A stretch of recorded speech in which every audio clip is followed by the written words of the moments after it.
Hi, this is PS. In this patch, quite a few champions are drawing attention, and one of them is Senna. Senna received a passive buff in this patch that led to historical spikes in her performance. As a result, players began testing Senna in both ADC and support roles. But up until this past weekend, she wasn't making much of a mark. Both the support Senna and lethality-based ADC Senna were posting underwhelming stats. However, with a shift in her build, her stats have shown a noticeable spike. Just today in the LCK, Viper used this build. Statikk ADC Senna. Ideally, we should have reviewed this yesterday, but yesterday was a day off for our channel. So we're jumping into the review after the Statikk Senna hype has already taken off. As of today, her ADC pick rate has surged to 12%, and although her win rate peaked at 54%, it has now settled around 50%. Since this review is a bit late, we're taking a more analytical approach today, breaking down why Statikk Senna is rising in popularity. Let's first look at why Statikk Senna has gained traction. It's important to fully understand Senna's mechanics. Why has Senna been played more as a support than an ADC until recently? Because she enables more flexible support playstyles and allows supports to scale like laners. For example, when paired with champions like Tom, Nautilus, or Ornn, these CC-heavy tanks can grow into semi-laners in the bot lane. Meanwhile, Senna herself can scale via her passive, providing sustain and armor shred, effectively scaling overall team's late value. Additionally, since these duos bring tank and utility to bot lane, they ease draft complexity and topside carry meta. However, Senna as an ADC, support remains as is, and Senna herself takes on the role of a late-game carry. She farms CS and scales through her passive, eventually covering range, utility, and damage, becoming a truly versatile ADC. But based on the current meta, late-game carry ADCs haven't been ideal, so support Senna has been dominant choice. Let's go back and take a closer look at her passive and the patch notes. In the past, ADC Senna performed a bit too well. After a series of patches, the game eventually steered her toward the support role. Structurally, soul drops less if Senna kills the minion, capping her growth as ADC. This patch increased that drop rate from 8.4% to 14%, uncapping her growth as ADC. It was a substantial buff, but the meta wasn't quite ready to embrace it. So at first it was focused on whether the crit buff would benefit support Senna instead. Even with the increased drop rate, support Senna still looked like the better deal. However, since the buffed numbers were so significant, players experimented to revive Senna. Previously, the approach was to cheaply build Yumu's and rapid fire cannon, then stack up passive to cover the rest. Now, the idea is to use Statikk to boost wave clear and actively create a better scaling environment for herself. And since Senna has zero base AD growth, any damage she gets from item scales especially well for her. So beyond just wave clear, the bonus damage also helps in trades. Previously, the appeal was building a cheap lethality path, but since Statikk Shiv is 100 gold cheaper than Yumu's, your first item timing isn't slowed at all. Plus, Statikk also grants movement speed, which is especially helpful for Senna who lacks dashes. So at its core, Statikk Senna is all about consistently pushing waves to scale and dragging the game into the mid to late stage. Senna builds BC for second core, providing sustainability. Meanwhile, provides armor shred and gives her conditional bonus movement speed. The third core is rapid fire cannon, which really maximizes her advantage in range. She can kite safely thanks to her long range, and constant movement speed gives her great sustain. And finally, she caps it off with an infinity edge, at which point she becomes a complete ADC. So let's come back to the main question: did this patch drastically improve Senna's power curve? Unfortunately, the KR data doesn't give us a clear answer. Before this patch, there were too few samples of ADC Senna, and power curves were erratic and unusable. It's only with this patch that we see enough data to reflect power curve for Senna. So the next option is to look at other regions overseas. That's because ADC Senna was already being played a bit more frequently outside Korea. The issue is that Statikk Senna hasn't become the mainstream build in those regions just yet. But looking into NA server data, there's definitely something promising about the Statikk build. If you compare builds where players rush Yumu's as first item or build Yumu's into RFC as second, Statikk clearly creates a much stronger power spike right after the first item. Even if lane phase is similar, if post-one item power spike is significant as an ADC Senna player, there's no real reason not to go Statikk. So yes, if you're playing ADC Senna, you should build Statikk first. You could figure that out just by skimming LOL PS. The real question is, how much value does she actually provide as an ADC? That's what we need to look into. So I've compiled some relevant data for analysis. I've hooked this up to GPT so I can reference the data whenever needed. Let's take a look at the data. First off, damage per minute and damage per gold are still lower than other ADCs, even for ADC Senna. Earlier we talked about how strong Senna should be after the buffs, that she's finally a complete hexagon-style ADC. But at her core, she's not a traditional ADC, so expecting Tier 1 ADC level damage is unrealistic. That said, the good news is her damage output is roughly on par with Ashe, and of course much higher than support Senna. Let's go over the comparison step by step. Between ADC Senna and support Senna, the damage per minute jumps significantly for ADC, while the drop in healing per minute is relatively minor. ADC Senna does lead slightly in damage per gold, but that just reflects the fact that she's farming and has more income. The difference in healing likely comes down to positioning after all. ADCs and supports naturally play with different mindsets. That said, picking ADC Senna comes with the trade-off of a weaker laning phase. Support Senna, on the other hand, has always been a strong ranged lane presence, and she can be paired with strong ADCs, which makes laning much easier than trying to play Senna as the ADC. For example, support Senna can pair with Lucian, but ADC Senna obviously can't. At the 15-minute mark, her average gold lead is about as bad as Smolder's. So mindlessly picking ADC Senna isn't a good idea in most cases. But if you do manage to let her scale, Senna, like Smolder, has a clearly defined late-game role. Smolder, for example, is definitely all about damage. He doesn't just scale proportionally with gold. His entire kit causes his damage to spike explosively once he crosses a certain gold threshold. That's why his damage per gold efficiency is overwhelmingly high. Senna, on the other hand, sacrifices raw damage in exchange for utility and sustain. This means your top side needs to reliably supply the team's main DPS. So don't lock her in just because she is a meta pick.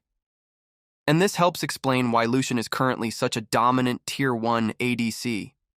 He wins lane convincingly and dishes out nearly 900 damage per minute. Lucian turns earned gold to damage, and he leads damage per gold as second next to Smolder.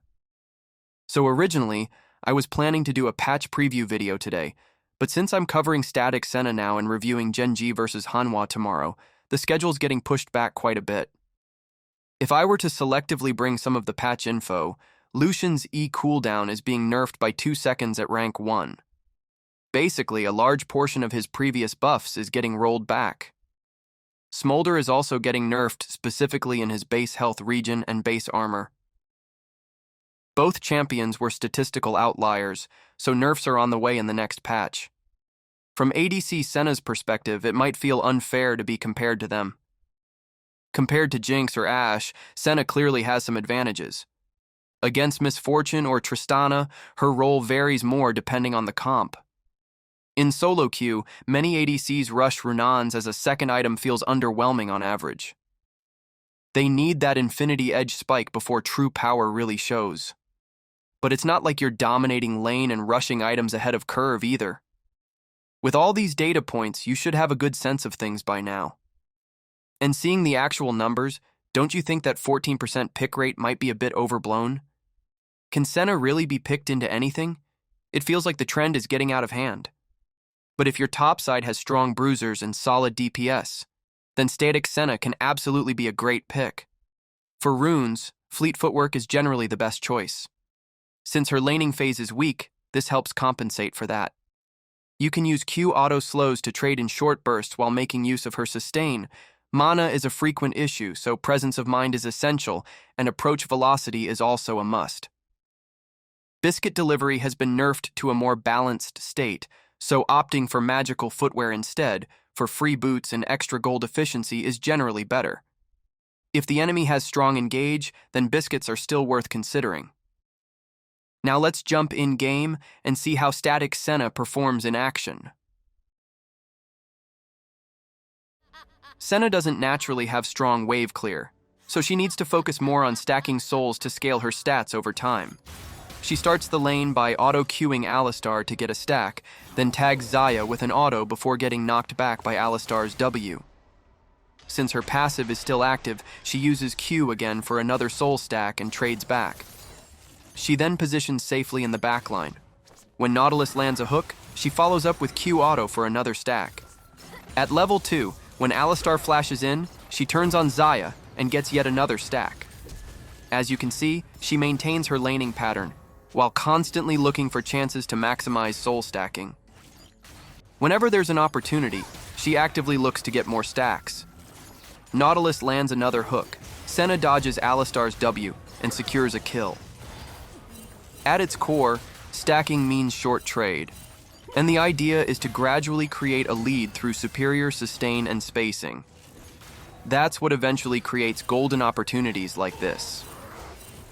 This mindset applies to all ADC Senna builds, not just Statikk. But since it's been a while since ADC Senna was popular, I thought it was worth a quick reminder. Now let's take a look at her power after completing Statikk Shiv. It's when Statikk is completed. Alongside Nautilus's clear, she's quickly clearing the wave and absorbing missed wraiths. Nautilus lands a hook, but Senna isn't able to follow up. Still, Senna chips away at the enemy's health. However, Nautilus uses his ult in an awkward spot, and the situation starts to look messy. Senna deals as much damage as she can, but Nautilus ends up going down. She continues kiting to buy time for Azir to join the fight. As a result, both Alistar and Azir go down. Senna then returns to solo pushing the lane, and with Statikk she clears it surprisingly fast. The fight itself wasn't ideal, but her scaling hasn't been hindered. You can get a general sense of her damage and positioning post-Statikk from this sequence. Now moving into the 20-minute mark, Talon successfully assassinates Zed. A standoff is happening mid, and Azir looks to pressure the enemy bot duo. Xayah dodges the initial engage, but Senna lands her W as follow-up. In the process of trying to finish off Xayah, Azir loses a lot of HP. Senna gets caught by Alistar's WQ combo as well. Vladimir and Talon are now collapsing in. Thanks to her high movement speed, Senna manages to disengage safely. She then repositions and sets up for another round of kiting. Her damage still isn't on par with other ADCs, but that's expected. What's key is that she feels extremely slippery to the enemy. Her speed makes her hard to pin down. In the end, the team fight turns into a 1v3 as all of Senna's teammates fall. As Talon finds an angle, Senna kites Alistar while burning Flash to buy time. She tries to kite out Vladimir as well, but he manages to close the gap and finish her off. Still, taking Vladimir down with her is a big win in that situation. About a minute later, with Azir farming in a side lane, the enemy team starts up Dragon. They attempt to steal, but fail, and Zed loses a lot of health in the process. To make things worse, Vladimir is blocking Senna and Nautilus from approaching through the sea brush. But Senna lands a long-range Q to zone Vladimir back. As Azir teleports in, the teamfight setup starts to shift. Senna uses her high movement speed and long range to kite, forcing the enemy team to backpedal. Unlike Lucian, who can dash in and burst Senna down, teams that prefer longer, drawn-out fights are actually giving Senna room to shine. Let's check out Senna's power post 30 minutes in this case. She's the only one left standing. She opens with a W, tagging Alistar and beginning her kite. Statikk procs at the same time, dealing AoE damage to the minion wave. The W also hits a minion, triggering the root and locking Alistar in place. Senna then starts kiting, putting heavy pressure on Alistar. She chases with 433 movement speed, then uses Q to boost it to 586, ultimately catching and finishing off Alistar. While Senna is clearing a wave, a team fight breaks out. Nautilus lands a hook onto Vladimir, and Senna uses her ultimate to cover the engage. She follows up from range as Nautilus commits with his ult. Renekton tries to flank and turn the fight, but Senna's high mobility makes her tough to catch. Once again, the enemy gets dragged into Senna's infinite kite zone. In the ultra-late game, Senna's stacking system means her potential keeps scaling.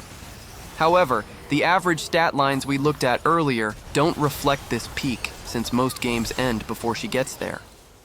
Those outlier super-fed late-game Senna games aren't well captured in average metrics. That's also why average stats are still meaningful. They show whether Senna actually reaches her theoretical late-game potential and what her power looks like along the way.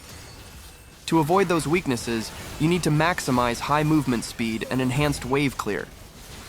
And you have to pick her into team comps where that style works. Your top comp should include at least one strong DPS dealer.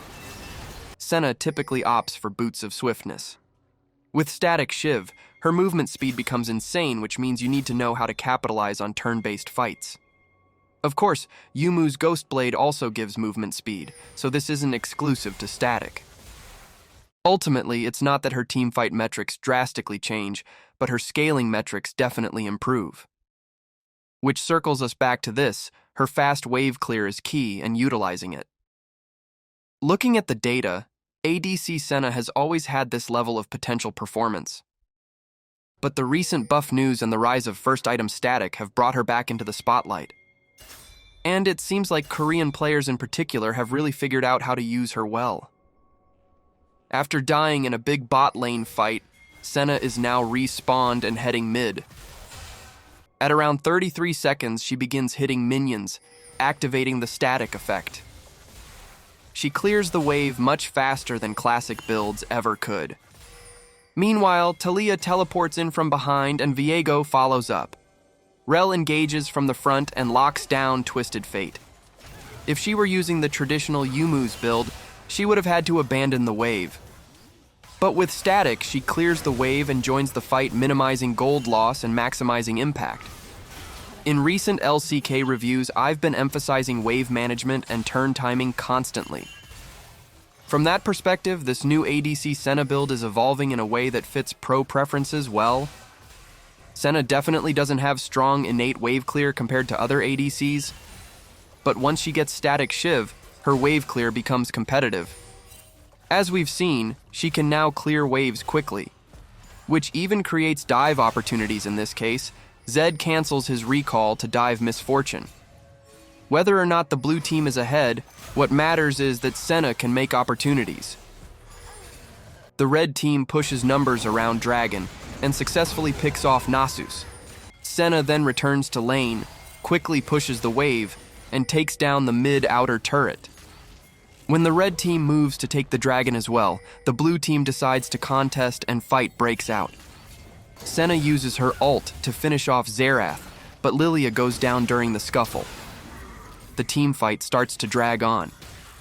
And this is actually good for Senna. She thrives in long, drawn-out skirmishes.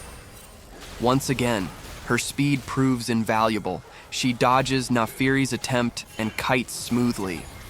Eventually, she picks off Alistar. She continues dodging key skills thanks to her passive-based movement speed and kiting. One by one, she takes down the remaining enemies. With Statikk Shiv, she clears mid-waves rapidly and maximizes her strengths in extended teamfights through great movement speed and kiting potential. Senna is now clearing the mid lane, but Lunami and Lee Sin look for an opening, and Lucian's full combo definitely hurts. Even after using Barrier, she barely survives with just 104 HP. Thanks to Black Cleaver, she had just enough tankiness to survive. Even if item timing is critical, Senna is fundamentally squishy. No matter how fast she moves, she still needs to survive one rotation of damage.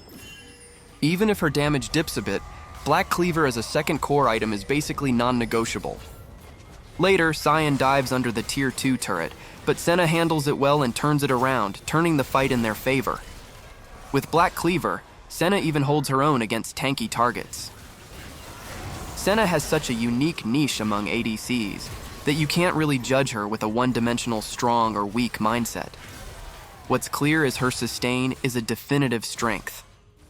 So with today's video, I hope it showed a solid idea of how she functions. Pick Senna when your comp and strategy can truly make use of her strengths. From what I've seen spectating games, just like Korean players love fast Jhin builds, I think Statikk Senna, with her speed and smoother scaling, will keep a high pick rate regardless of comp for a while. Hope you found this helpful. Thanks for watching.